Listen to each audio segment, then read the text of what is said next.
Rifeensa mataa daa'imman reefuu dhalatanii ilaalchisee kan maatiin beekuu qabanii fi akkasumas kan maatiin yeroo hedduu gaafataniin gaaffii muraasa isinii deebisa. Mee akka armaan gadiitti na hordofaa. Inni jalqabaani rifeensa mataa daa'immanii akka dhalataniin irraa aduun faayidaa qabaa moo hin qabuu kan jedhu. Tokko tokko qaba jedhu, tokko tokko hin qabu jedhu hawaasni. Rifeensa mataa daa'immanii akka dhalatan irraa aduun faayidaa qaba kan jedhan jiru. Maatiin tokko tokko rifeensa mataa daa'imman irraa aduun akka baay'atee biqilu taasisaa jedhanii yaadu. Haa ta'u malee rifeensa haaduun akka inni baay'atee biqilu hin taasisu. Dhugaan jiru kanadha. Haalli rifeensa nama tokkoo kan irratti hundaa'u baay'ina hundee rifeensa uumamaan namni sun qabuu fi akkasumas sanyiin yookaan qacceen kan deemudha. Maatii keessa namni rifeensa baay'atoo jiraate fakkeenyaaf abbaa fi haadha akkasidha malee baay'ina hundee rifeensaadha malee irraa adameef dhiiseef miti. Rifeensa daa'imman waliin dhalatan noormaalii qaqalloodha, lallaafoodha akkasumas faffaca'anii kan argamanidha.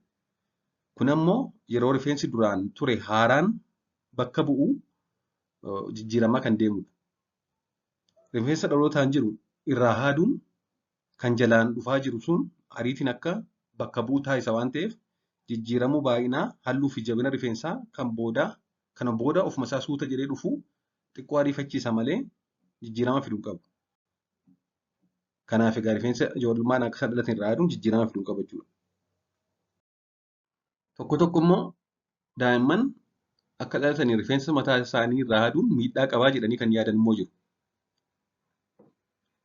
Namoonni daa'imman irraa rifeensa naannoo gubbee keessumaa naannoo qaaruu isaanii iddoo dhikkifatu sana ishee sana haaduun sammuun isaanii akka miidhaan irra ga'uufaatti kan yaadan jiru. Rifeensa naannoo gubbee yookaan qaaruurraa haaduun sammuu irra miidhaa geessa jedhanii kan yaadan jiru. Haa ta'u malee kun rifeensa naannoo gubbee jiru haaduun miidhaa addatti fiduu tokkollee hin qabu. Tarii yoo miidhaa geessise maaltu miidhaa geessisaa?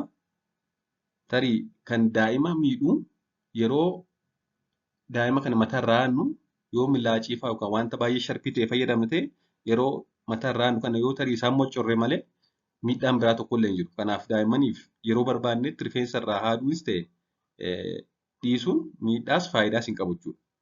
Yoo barbaanne akka isaan dhalatan haaduu dandeenya, yoo barbaanne irrumatti dhiisuu dandeenya. Faayidaas miidhaas hin qabu. Garbiraan immoo kan maatiin gaafatan erga irraa haadamee booda yeroo hagamii keessatti deebi'ee biqilaadha. Sababni isaas daa'imman tokko tokko mataa irraa haadamee dafee biqiluu dida. Isa kana maatiin hin yaadda jechuudha. Erga rifeensi mataa irraa haadamee yeroo hagamii keessatti deebi'ee biqila kan jedhu. Yoom akka deebi'ee biqilu kan murteessu hundee rifeensa sanaati. Haa ta'u malee giddu galeessaan ji'a tokko keessatti deebi'ee biqiluu ni eegala. Daa'imman tokko tokko biratti torbee lama keessattuu deebi'ee biqiluu danda'a. Tokko tokko biratti immoo hanga ji'a sadii faallee turuu danda'a. Garaagarummaa qabachuu. Giddu galeessaan garuu ji'a tokkodha akka waliigalaatti. Kanaaf daa'imman irraa dafnees mataa haaduun faayidaas hin qabu, miidhaas hin qabu. Yoo irraa haadne immoo giddu galeessaan ji'a tokko keessatti deebi'ee ni biqila jechuudha. Galatooma turtii gaarii.